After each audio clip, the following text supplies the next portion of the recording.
Legend ரசிகர் மன்றம் சார்பாக பாவா லட்சுமணன் ஐயா அவர்களுக்கு வீட்டு உபயோகர பொருட்கள் அது எல்லாமே இன்றைக்கி ரசிகர் மன்றம் சார்பாக செயலாளர் சுதாகர் அவர்கள் கொடுத்துருக்காங்க. அதாவது கடந்த ஒரு சில நாட்களுக்கு முன் பாவா அவர்கள் தங்க இடம் இல்லாமல் ஒரு இடத்துல இருந்தார். அந்த தகவலை நான் லெஜண்ட் அவர்களிடம் சொன்ன உடனே அவருக்கு தேவையான எல்லா உதவிகளும் செய்யுங்க அப்படின்னு சொல்லி லெஜண்ட் அவர்கள் சொன்னாங்க. உடனே சுதாகரிடம் 2 லட்ச ரூபா பணத்தை கொடுத்து பாவா லட்சுமணனுக்கு கொடுங்க. அது மட்டும் இல்லை, அவர் ஒரு வீட்டுக்கு போனவுடனே அந்த வீட்டுக்கு தேவையான பொருட்கள், சமைக்கிற பொருட்கள் எல்லாமே கொடுங்க அப்படின்னு சொல்லி சொன்னாங்க. அதாவது அது கொடுத்து முடித்து கிட்டத்தட்ட 10 நாள் ஆகிப்போச்சு. லெஜண்ட் அவர்கள் சோஷியல் மீடியாவில் அவ்வளோவா அவர் ஆக்டிவாக இல்லை. ஆனால் அதை அவர் ஞாபகம் வச்சுருந்து அவர் வீடு மாறி போயிட்டாரா, அவருக்கு வீட்டுக்கு தேவையான பொருட்கள்லாம் போய் சேர்ந்துருச்சா அப்படின்னு சொல்லி கேட்டுட்டு உடனே அவருக்கு தேவையான பொருட்கள்லாம் கொடுங்க அப்படின்னு சொல்லி நேற்று சொன்னார். இன்றைக்கி அதை வந்து செயல்படுத்தி காட்டிட்டார். அதுதான் லெஜண்ட் அவர்கள். அதாவது வீட்டுக்கு தேவையான ஃப்ரிட்ஜு, மிக்சி, தோசைக்கல், குக்கரு, குடிக்கிற தண்ணி பாட்டிலு, தண்ணி கிளாஸு, சாப்பிட்ற தட்டு, காய் வெட்டுற கத்தி, அந்த காய் வெட்டுற கட்டை, இப்படி எல்லாமே தொடப்பம், முறம், கட்டில், மெத்தை. எனக்கே ரொம்ப ரொம்ப ஃபீலிங்காக இருக்குங்க.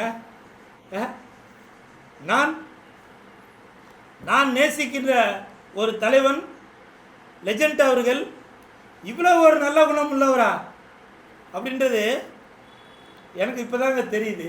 எனக்கும் அவருக்கும் பெருசாக பழக்கம் இல்லை. இருந்தாலும் அவரோட வீடியோ, அவரோட செயல்பாடுகள்லாம் பார்க்கும்போது பாவா,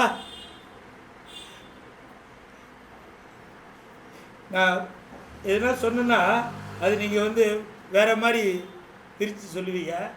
இப்போவும் சொல்கிறேன், புரட்சி தலைவர் எம்ஜிஆர் ஐயா அவர்கள் எப்படியோ அதே மாதிரி புரட்சி நாயகனாக இருக்கும் லெஜண்ட் அவர்கள் நீடூடி வாழணும். ஐயா வாழ்த்த வயதில்லை, வணங்குகிறேன். நிறையா பேர் சொல்லிவிட்டு அதை செய்யாமல் போயிடுவாங்க. ஆனால் நீங்கள் சொன்னதையும் செஞ்சுருக்கீங்க, சொல்லாததையும் செஞ்சுருக்கீங்க. இந்த நேரத்தில் ஒருவேளை நம்ம பாவா அவர்களுக்கு ஒரு திருமணம் நடந்திருந்தால் அவர்களுடைய மகனும் மகளும் மனைவியும் அவ்வளவு சந்தோஷப்பட்டிருப்பாங்க. பாவா, அது மட்டும் இல்லைங்க, இவர் அன்றைக்கி ஃபோனில் பேசும்போது ஒரு வார்த்தை சொன்னார். இல்லை கூல் சுரேஷ், அன்னைக்கு நான் இருக்கிற இடத்த தேடி வந்து லெஜண்ட் அவர்கள் 2 லட்ச ரூபா பணம் கொடுத்துட்டு போனாங்க.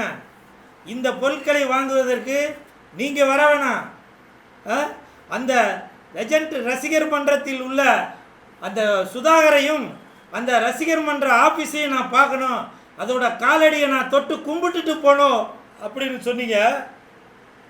இப்போவும் சொல்கிறேன், இந்த மாதிரி ஒரு மனிதனுக்கா இந்த ஒரு நிலைமை? அந்த ரசிகர் மன்றம் எங்கே இருக்குது நான் பார்க்கணும் அப்படின்னு சொன்னாருங்க. நான் அப்பவும் சொல்கிறேன், ஏங்க இது வந்து முதல் மாடி, நீங்கள் ஏறி வரணும். இல்லை, நான் ஒரு கோயிலுக்கு போனாக்க எப்படி படிக்கட்டெலாம் ஏறி போகணும், அதே மாதிரி அந்த கோயிலை, அந்த தெய்வம் இருக்கிற இடத்த, அந்த லெஜண்ட்டை நான் பார்க்கணும் அப்படின்னு சொல்லி அவரே வந்தார்.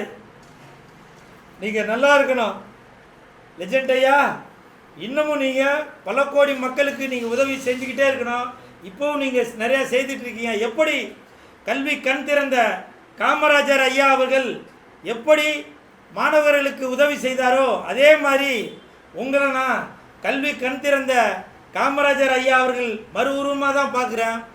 புரட்சி தலைவர் எம்ஜிஆர் ஐயா அவர்கள் ஏழைகளின் நலன் மட்டுமே கருத்தில் கொண்டாரோ அதே மாதிரி தான் இப்போவும் நீங்கள் புரட்சி தலைவராக என்னுடைய கண்ணுக்கு தெரிஞ்சிட்ருக்கீங்க. ஐயா புரட்சி நாயகனே, கண்டிப்பாக உங்களால் இந்த தமிழக மக்களுக்கு பல நன்மைகள் நீங்கள் செய்து கொண்டே தான் இருப்பீங்க. மறுபடியும் சொல்கிறேன், வாழ்த்த வயதில்லை, வணங்குகிறேன்.